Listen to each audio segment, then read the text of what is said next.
Good afternoon, everyone. It's that time of the week again.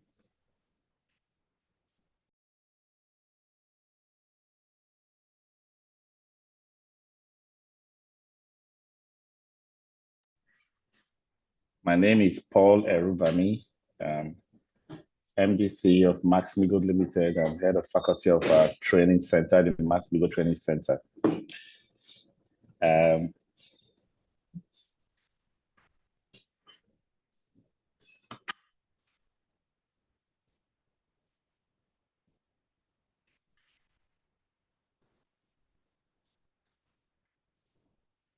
And today I'm welcoming you to another session of the lunch hour, the FM lunch hour. We do this every Thursday, 1 p.m. to 2 p.m. to share insights, to analyze certain topics that you can apply to work immediately. And for those of you who have kept it a date with us every Thursday, even for those who've been missing it every now and then, I would recommend that you visit our YouTube channel. Just search for Max-Migold on YouTube and engage with our content. We have hundreds of free training sessions, including every episode of the Lunch Hour, available for you in our YouTube channel. So feel free to, in your spare time, engage, learn, and apply. Today is a very interesting topic, outsourcing versus insourcing. So whether it's something you want to do in-house or something you want to outsource to contractors to do for you, how do you reason it? How do you analyze it? How do you recommend what's best for your organization to your management?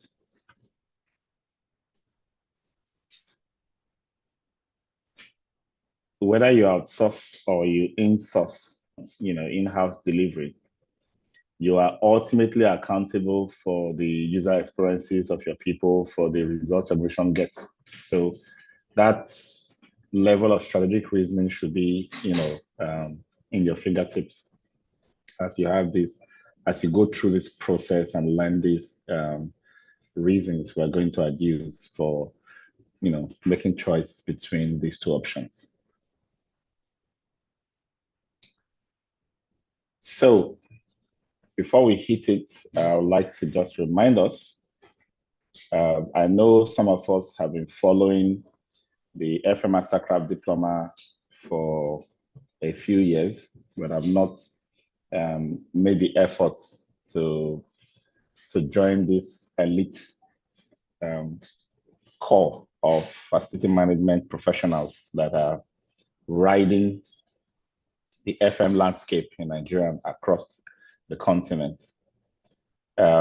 Some have waited and hoped that the rates will be reduced for tuition, or there'll be a bonanza to help reduce the cost or the impact of the cost. But I can tell you for free that the economy is not smiling.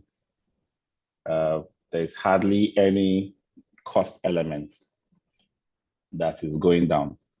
Every time I see a bill to pay for the training program, I tell myself, this is more like a sacrifice. And yet, the cost keeps going up. Even as we are now, we can't guarantee that the cost of the training will not, shoot higher than what it is now by next year. But what we have done to make it easy for you is, if you start paying in installments, before your choosing class date, we're going to have January, April, and August in 2026. So that's one way we can, lock you into a payment plan. And that payment plan entitles you to a bonanza that we normally will run before the class that you are paying towards. in the current class, for example, throughout this month of November, anybody who makes payment this month of November is getting a 150,000 naira off. And anybody who pays in December up to the 20th of December is going to get a 10% off. So with those two bonanzas, you can pay now or between now and the end of the month and enjoy that discount. But if you are paying from now and you're not joining the January batch, for example, you want to join the April batch, when the bonanza is announced, the discount that will typically issue before the class starts, you will enjoy that discount automatically. So that's a way that will make it easy. Just a little way of giving back, you know. And there are many people who have stayed glued to our channel, have followed us on our social media platform, has engaged with my content and that of the ones my content posts from Max-Migold, and have, you know, accumulated a lot of learning. They're doing very well in their workplace. So whether you have taken the FMMC, graduated, and the FMD designation in your profile, or you've just been following and learning from the free resources we have, we would like to hear from you. Some of the videos you saw in this prelude to today's class were given by people who have gone through the program and have significant impacts in their lives, careers, and their jobs and the organization's successes from what they learned on the program. So we encourage you to reach out to us and share a short video clip that we can also use to engage others who are looking for social proof that our 1,000 plus people that have gone through our programs are doing well where they are. Okay. So join us, you know, wherever. Send us an email, training@maxmigold.com. Join us on LinkedIn, Facebook, X, and Instagram, Max-Migold. Engage with me on LinkedIn, Paul Erubami, and there are so many opportunities for us to meet, interact, and you know, network. And when it comes to facility management solutions, Max-Migold is at the forefront of building information modeling for those of you going into development and construction projects, post-construction, FM services and consulting, everything from transition, training, commissioning, you know, we handle all of that, technology deployment, software, energy and smart building solutions, facility management operations and maintenance, deploying staff, developing processes, and so on and so forth. Max-Migold is at the forefront of all of this. So we are ready for partnership, you know, that helps us to deliver this expertise in real world, real life projects in a shared, mutually prosperous approach. Okay, so choosing the right FM model to maximize value, efficiency, and long-term success. Our topic for today is outsourcing versus in-house. Who should really be managing your facility services? So there is a strategic difference between in-house and outsourcing. We'll talk about that, we'll understand that. The differences between the two in terms of cost, quality, risk implications, we will discuss. The critical need to have an understanding of the strategic requirements of the organizations you are serving. I've been talking about this repeatedly. Once you understand strategy of the organization, it's now easy for you to connect the solutions you are providing to align with the organizational strategy. So that's very key to everything we do in facility management. Alignment, alignment, alignment. You can't do too much of it. So in terms of outline, the models, understanding the models, comparing cost, quality, and control factors, evaluating organizational needs and capacity, making the right decision, frameworks and tools, align FM strategy with business outcomes, and our conclusion. Okay, so let me start talking about outsourcing by putting facility management into context.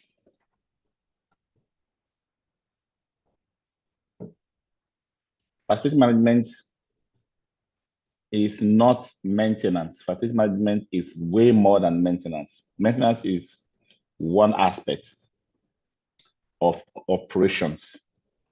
So when you hear operations and maintenance, maintenance is actually a subset of operations. We use maintenance to keep operations running.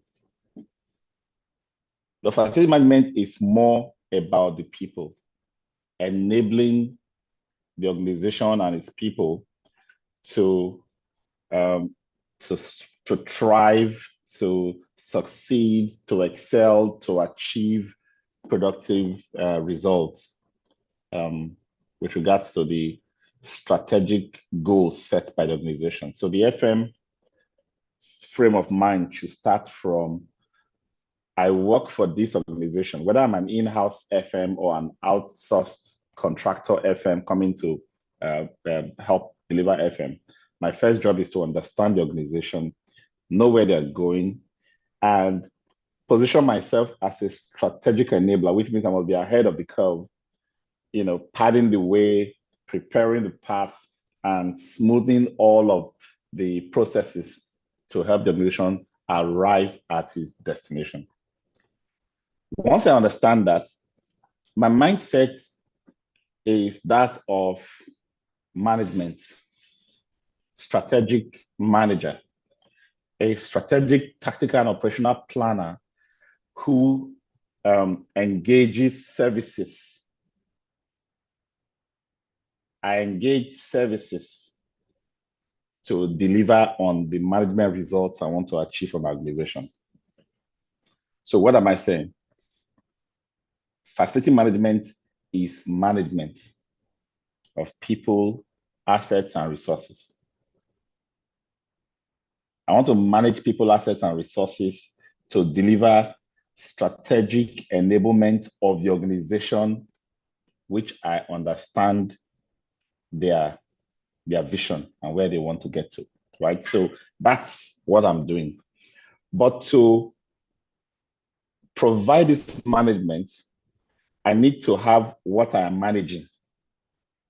So that's where the services come in. Do I need to provide them food and drinks? Catering and hotel services coming, services.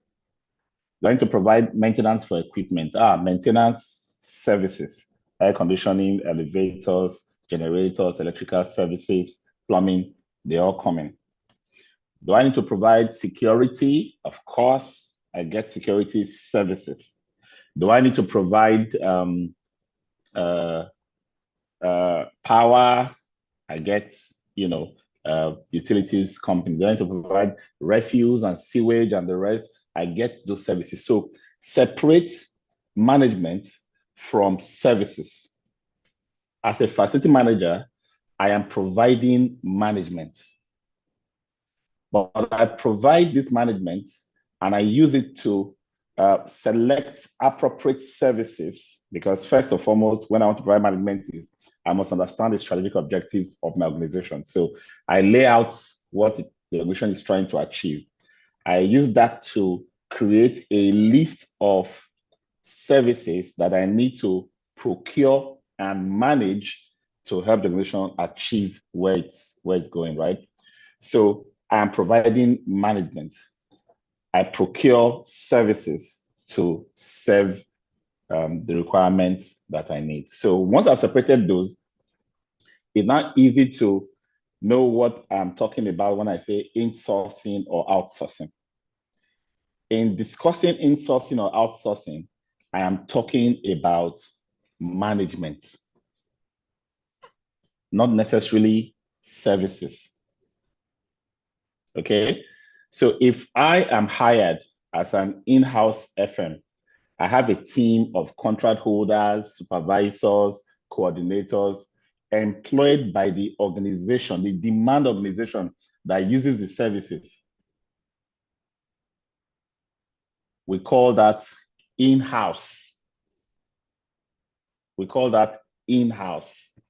Management, supervision, administration is all done by the staff of the organization.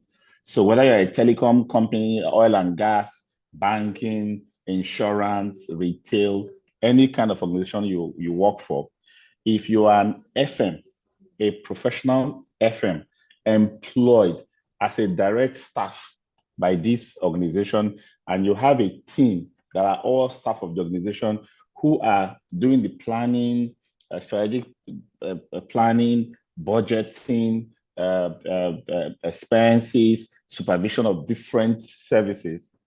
We call that traditional in-house. Now, some organizations now get to the point where they think, I'm an oil and gas company, or I'm a financial house.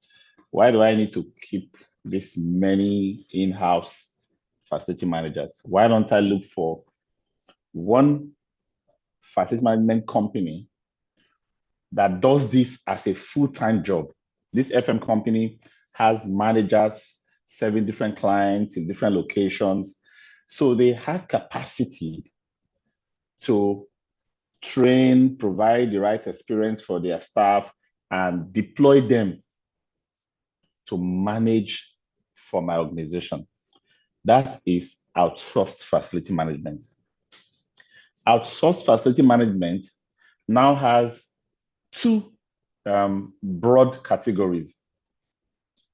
Looking at the model being deployed by the FM company now that we have hired as a demand organization. That FM company could be running what we call an integrated facility management model in the contract they have with us as the client, where they either take over all the service providers that we have. So we have plumbing companies, cleaning companies, catering companies, decoration company, furniture companies. We have all those services companies. We can let those companies go and start working for the integrated facility management company that we have just outsourced to. So we have outsourced now. And they are now managing the vendors that we were managing directly before. We just decided that we are going to outsource management, so we give them that management. Now, the second model that can be applied is called the total facility management model, where that outsourced company does not necessarily have to have subcontracts for everything, can decide to hire workers for everything. So a total facility management company will have cleaners wearing its colors, technicians wearing its colors, all kinds of AC guys, everybody are in one company. Now, the demand organization in outsourcing facility management, outsourced management to supervise vendors, or management to have their own direct staff providing the services directly. Either way, the demand organization is no longer looking at the FM delivery process to the level of the man on the shop floor. You now have maybe one or a few FM team members who are only engaged in strategic planning and execution. They define the vision, the mission, the strategic objective. They interpret the organization's objectives into FM objectives and KPIs. They develop, scope of work, KPIs, SLAs for different services, bundle them together for this outsourced company to run with. And that is where they also define whether they will prefer for the company they are bringing on to work with vendors or to work with staff. Now, so if I was managing my own management. I had my own management team, traditional in-house. Some organizations go as far as, I mean, there are some banks I know that have cleaners, security guards, and maintenance crews hired directly by them. They are in their payroll, normal. That is very, very, very traditional in-house approach to getting things done. And then a few vendors, or sometimes all vendors, but in either way, services might be into the house or outsourced. That is still traditional in-house. It is when you outsource management, when you now have people who are managing your services, that's when you say you are outsourcing. Okay, you are shifting responsibility, expertise, and performance expectation to a contracted partner. Okay, you still have control. That's why I said at the beginning that you'll be accountable for designing the performance mechanism, that the contractor will use to deliver. At the end of the day, whatever the contractor delivers, you will still be accountable for the outcomes. Okay. So let's talk about core functions, responsibilities, and ownership structure. Core functions include maintenance, cleaning, security, space management, energy management. You can make that list. So if you have a RACI way of analyzing, RACI is ROACI, where you have responsible, accountable, inform, consult, and inform. I'm looking at the arrow and the A now. The arrow is the person who is responsible, and the A is the person who is accountable. Which is superior? The accountable is superior. So if I outsource, I am still accountable.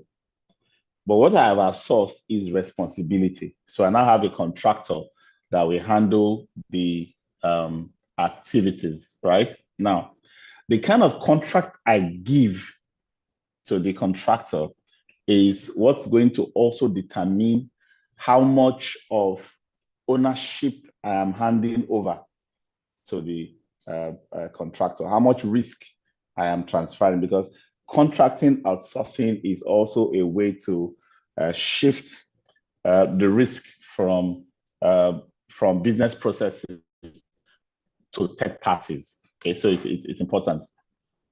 So let me make two arguments. I'll make the first argument for why should we outsource, and then I'll make another argument for why should we hold it in-house, now that I've established the difference between the two. One of the key reasons for outsourcing is risk transfer. Shifts compliance, safety, and operational risk to the service provider. Think about it.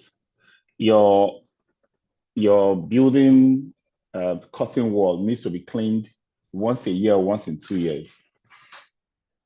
And the frequency is very, very, very, very low, but the risk is very high. If a scaffold is not certified, or somebody falls from scaffold and injures or dies, it's a big matter. But that's not what I do. I'm an insurance company. Why should I now have to train staff and train management to follow through those processes and technical requirements for managing a scaffold or managing a cradle for such a job? Risk is a big issue. So if I create a contract and I build the KPIs, I build in the risk into the SLAs and KPIs, I have transferred most of that. Performance accountability, clear service level agreements and KPIs drive measurable outcomes. When I'm giving that contract to a specialist organization, this is what they do. They know how to organize people, train them, acquire resources, equipment, develop processes, and start running. Because my job, my organization, we may not be able to have that level of expertise at the C-suite to manage that process. So outsourcing will help me to use a performance tool to manage a third party who is delivering through SLAs and KPIs. Then speed of implementation, faster deployment of service and upgrades due to vendor readiness. So most of the time you ask for services to be delivered, the vendors are able to respond quickly because they already have equipment in place, staff that have been trained, and multiple sites they are serving. So they are able to deploy. Once I finish from here, I come to you, I schedule. It's very easy for them to move and start delivering. So the speed of implementation. Think about it. If you have to, hire the equipment or buy the equipment to do certain activities, you will not find it so quickly. And in many cases, you will not. You'll be cheated. So that third item, market benchmark. External providers offer insights from working across multiple industries. They are more current. Reduce administrative burden, less internal management of payroll, supervision, and HR function. There was once I was, talking with a global real estate director for one of the oil and gas companies in the UK, and he was concerned that his Nigerian operation had so many people in the real estate function and facility management function that shouldn't be employees of the organization. He didn't quite understand why we should have, forklift drivers, cleaners, security guards in the payroll of the organization directly. And he saw that that was a huge administrative burden that he needed us to take away by pulling all of them out and finding a way to outsource it to another IFM company. And then there's technology integration. Vendors often bring modern tools, automation, and data analytics. They know a lot more. They have access to technology and they can deploy for you. If you are a retail organization, your technology will be more in line with checkouts and inventory management, not facility management or maintenance. You will not be conversant. Talk about risk transfer, compliance, safety, operational risks, all to service provider. I've talked about, looks like I have a few repetition. Yes, speed of implementation, market benchmarking, it's an administrative burden. Okay, so if I were to bring all of this together, I would say focus on core business. Do what you know best. Allow your facility management to be done as a core business by an organization that does this as its own core business.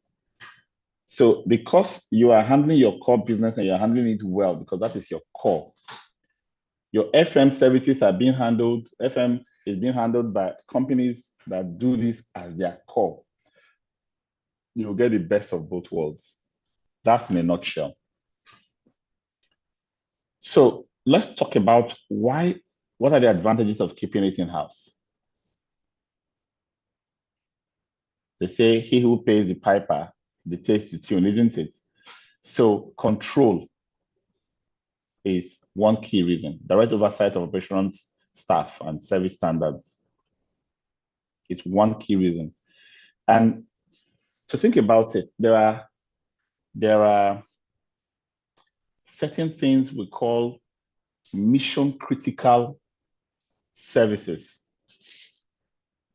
that outsourcing it will be suicidal. Nowadays, companies have found ways to outsource virtually everything.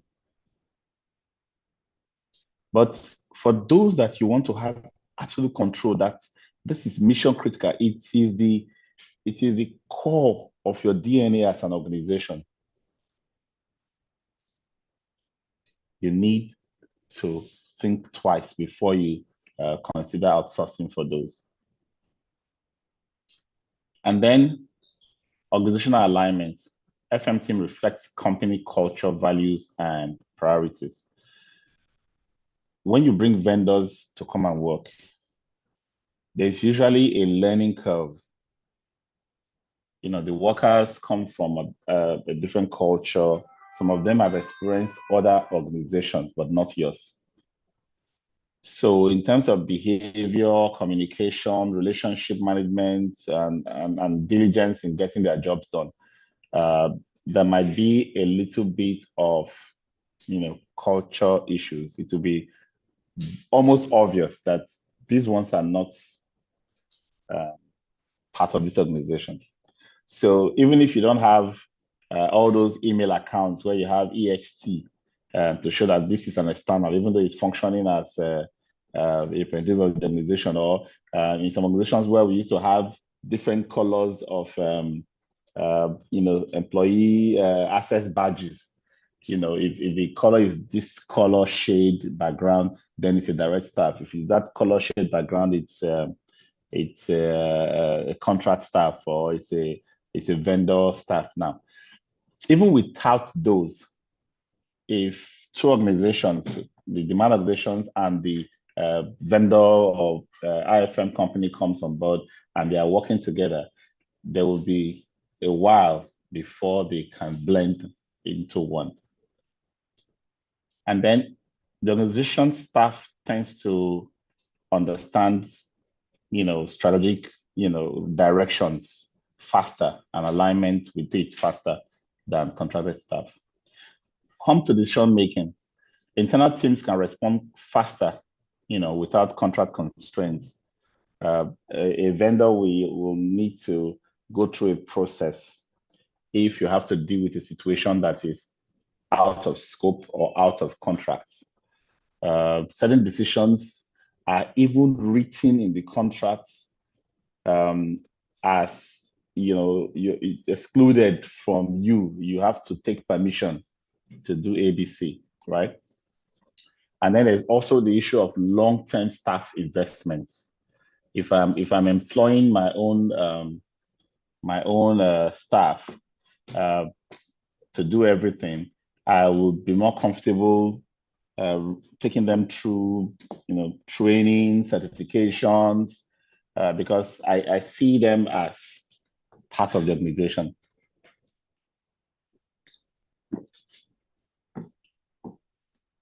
It builds loyalty, institutional knowledge, and career development.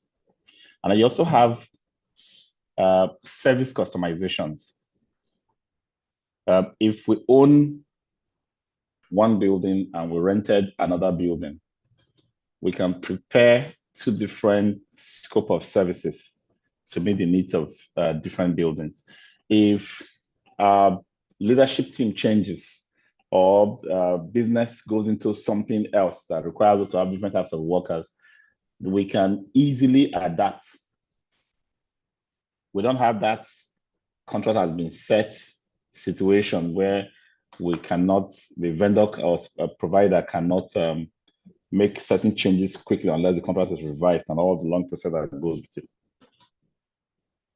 And then there's the issue of data security and confidentiality. Nowadays, we are all in the organization as potential threats because we all are a point of access for data breaches.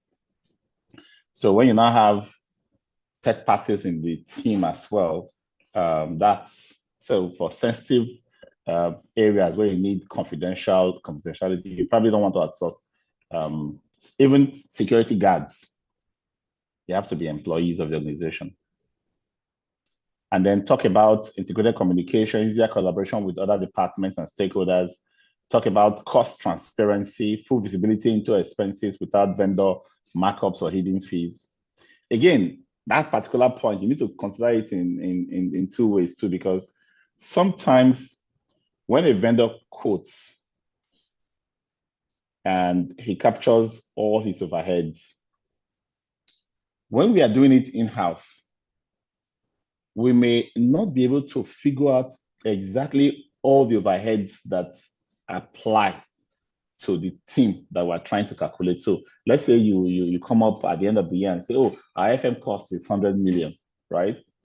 But the contractor that is quoting the best quote to take over all of this FM management from us is quoting 105 million, right? Now, this 105 million may look as if it's higher than the 100 million that you think you currently spend. But by the time you go into staff administration and HRO, by the time you go into PECs that you provide, by the time you look into the organizational activities that provides different rewards or different opportunities for growth, including training and the rest for all staff, including the FM staff, you will notice that you did not factor in all of those costs into the 100 million you thought was your current spend. So you have to be very dispassionate in trying to compare whether outsourcing cost is higher than in-house costs. So if you really want to get into it, you need cost measurement tools, like ABC, that helps you to drill down to everything. The use of time in this, maybe in the gym, medical support, printing services, telecoms, internet provided. You just have to accumulate as much as possible to get close to the real cost, which is very difficult. Strategic capability building enhances internal competencies for future growth, accountability and ownership, clear responsibility for outcomes and continuous improvement. So based on what we have discussed about pros and cons of both now, you see that it's still, the jury is still out there. We can't definitively say you must outsource, but this is what's happening in the industry. There is a maturity that organizations get to, and then it becomes a no-brainer to outsource. When you are starting out an organization that is growing, that's basically still growing from small to medium, you will want to do everything in-house. You want to have more control. You want to have, where, by the way, for very, very small operations, one office in one wing, or you outsource completely. You don't have any reason to employ anybody. The work component is too small. As you are growing, you now have branches, a big head office. You want to do it, employ more people in-house so that you can build the strategic framework for converting company strategy into tactical plans and then on to operational plans, right? So you need to have an in-house team. As you become more expanded, mature, and at that plateau point of the organization where things are running steady, the organization's focus is now more on its core business. There is already a documented process interpreting corporate strategy into FM strategy and distilling it down to the team. At that mature point, the organizations might now want to outsource to a very, very highly placed, very experienced, organization that can take away that non-core function. This now brings a leaner HRO number, a personnel number, fewer.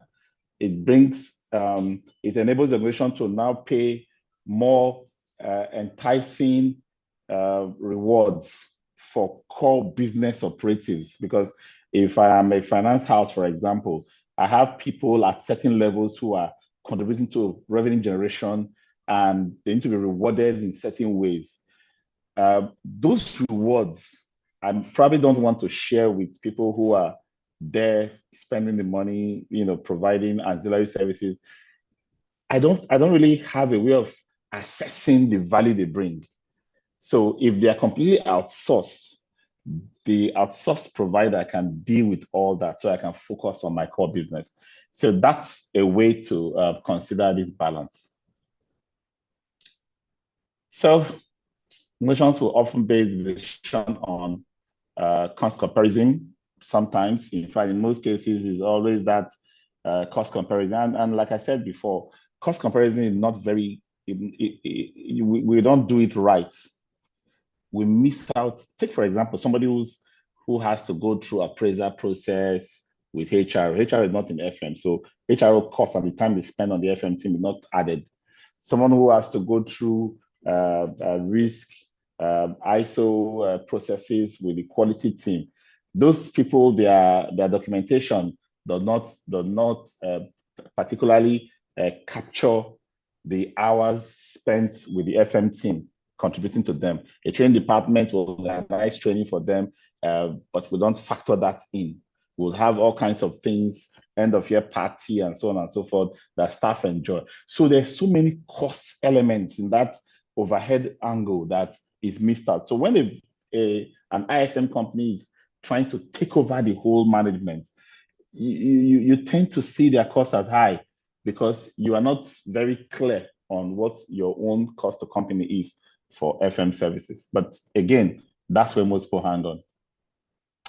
And then the next consideration is internal capacity and available resource expertise. Who in our team, we're starting a microfinance bank, for example, who in our team knows how to look for an FM, train him, and give him KPIs and SLAs? That's not something we want to have somebody in the C-suite doing. So it could be one of the reasons we look at it, look, we don't have expertise for this. And that's why many organizations that do in-house, they do it ignorantly. So they employ somebody who they expect knows what he's doing. And this person does whatever he likes, because if the person is good, they get good results. If it's not so good, they don't get so good results, right? Because they don't even know what to tell the person to report on. And then past experience and industry norms heavily influence whether FM is outsourced or kept in-house. For some industries, outsourcing is just the way to go. Most oil and gas IOCs, for example, national oil and gas companies, they just basically know that we outsource. Some multinational manufacturing companies, multinational, insurance and banking companies, they come with the templates. Where they are coming from in Europe or the US, it's outsourcing is the standard way of providing FM services. There's no need to even come here and think about it. They're already mature in that outsourcing model. Decision driven by the need for control, flexibility, or specialized technical skills, which we've talked about. The outsourced IFM provider is a specialist in his core business. I'm a specialist in my core business. I don't want to be doing my core business and struggling in the core business of another. So they are able to bring in that expertise and flexibility and technical skills. And then some organizations make decisions simple make or buy analysis instead of a full strategic assessment. So this is basically, should we do it ourselves? Should we, outsource it? And this make or buy analysis is mostly about cost, right? But if I think about, my strategic need to focus on my core business, I probably will balance that cost consideration and push things out. I've talked about the hidden cost of overhead and financial trade-offs. There are so many things that are missed. Underestimation of indirect expenses is a big part of it. So in one of the IFM contracts I was leading, a time came when the client did an analysis and says, let's compare the cost of in-house versus outsourced. And the only thing that was compared with outsourced was just salaries of the in-house team that were let go or that were reduced from the portfolio because of the outsourcing of the IFM. Every other overhead item was totally missing from consideration. And that's a big let. So if you cannot capture the real cost of your in-house, don't try to do any comparison. It doesn't help at all. Service quality, skill availability, and workforce consistency. This is one area where in-house organizations, need to think twice. Do you have the means to source for, train the right team? Service quality can vary widely depending on whether expertise is sourced internally or through specialized FM providers. Okay, and then in-house teams may offer stronger organizational familiarity, but sometimes lack specialized or certified technical skills. Outsourcing expands access to skilled professionals, but consistency may depend on the provider's staffing stability. Again, that's another concern. In-house teams tend to earn more. Outsourced contractors tend to pay their workers less. They have to find a way to profit from already provided lower costs compared to internal in-house costs. And this might be a reason for staff turnover. Because if you are a contractor, a contractor staff working for a bank, the expectation is that the bank is trying to save money on that headcount, right? And as such, don't pay your contractor as much as it will pay its internal staff.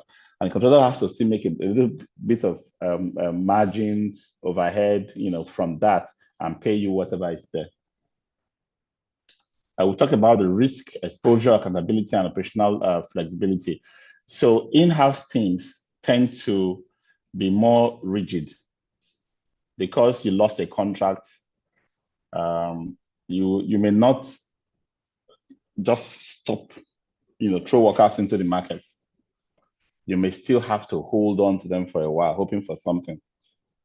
Whereas if it's a contractor that is providing that service, you can immediately say, once this contract ends, your contract as a subcontractor also ends with us. So you can actually use contracting to provide a lot of flexibility in this regard.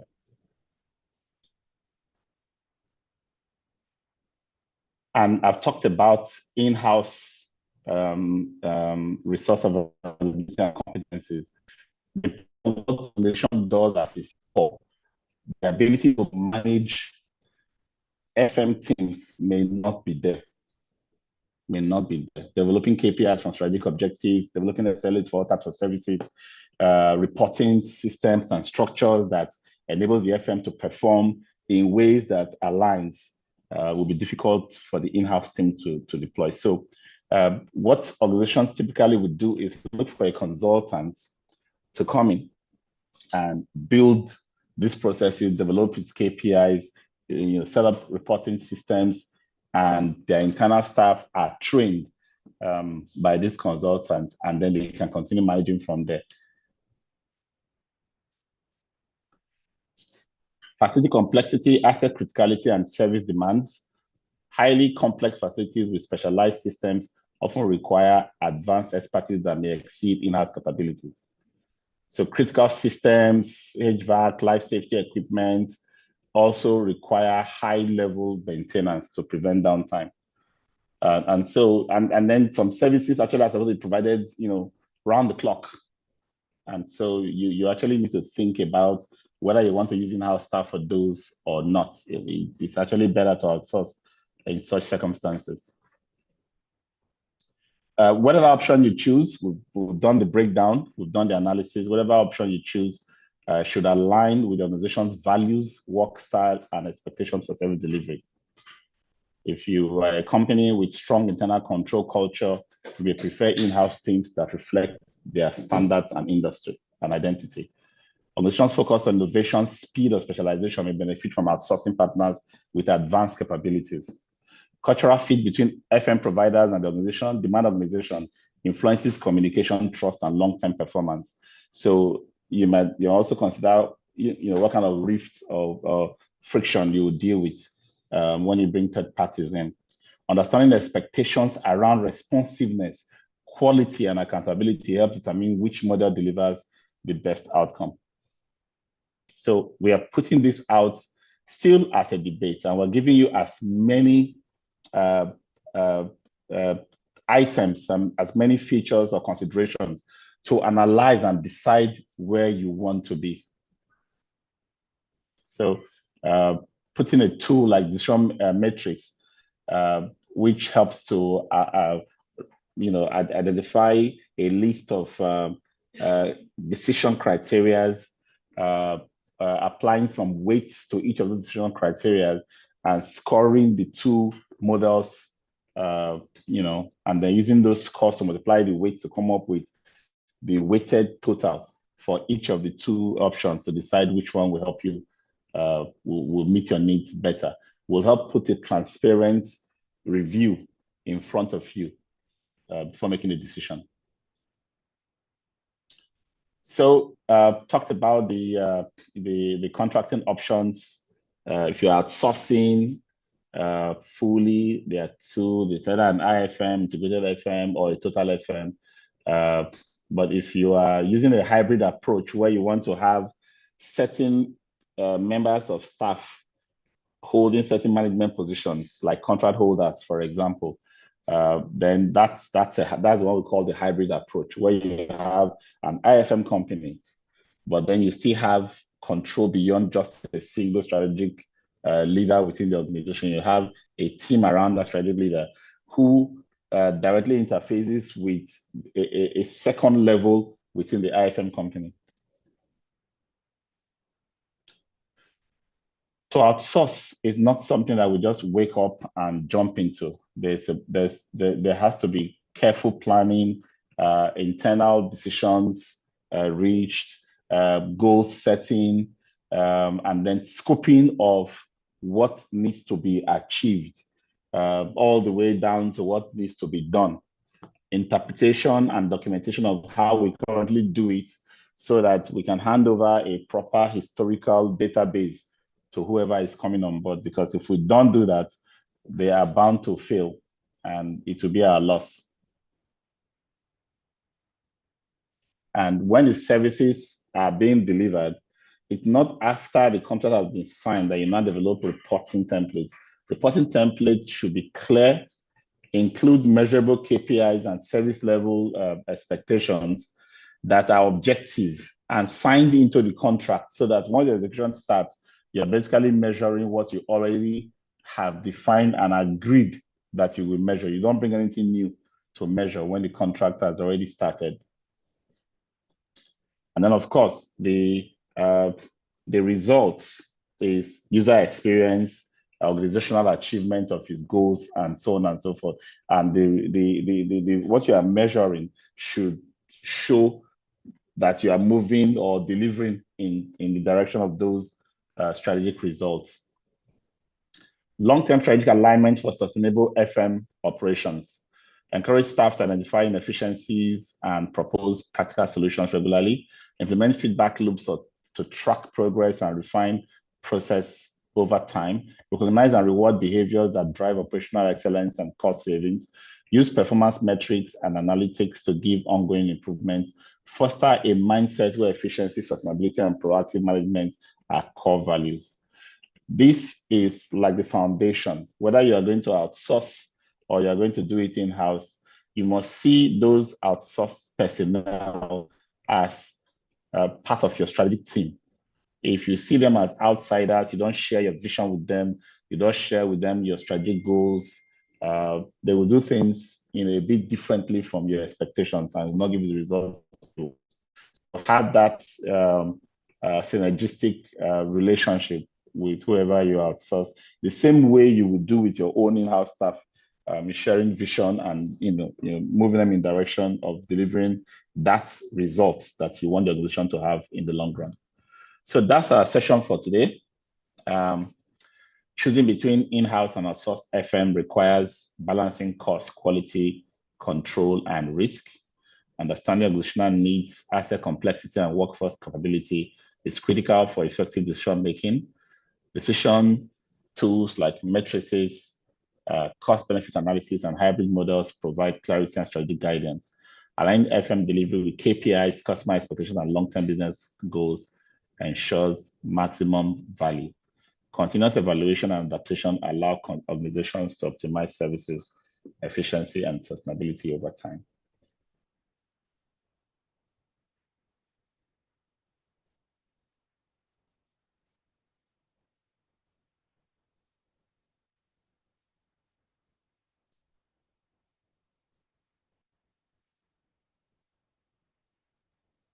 Okay, so we have just 5 minutes left to consider questions or comments. If you drop something on the chat, let me see. Okay, thank you, Jeff.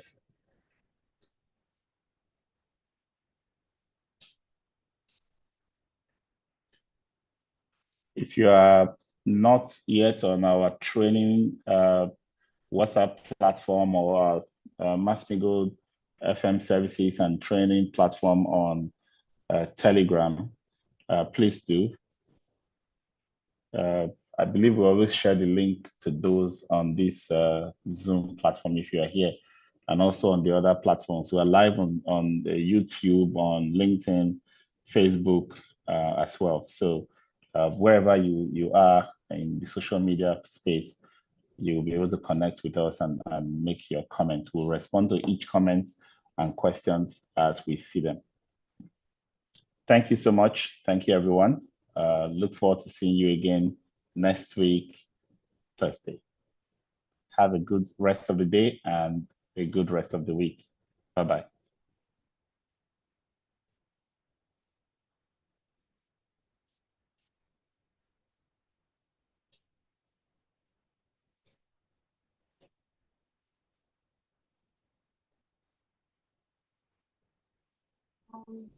Thank you very much, sir, for your time.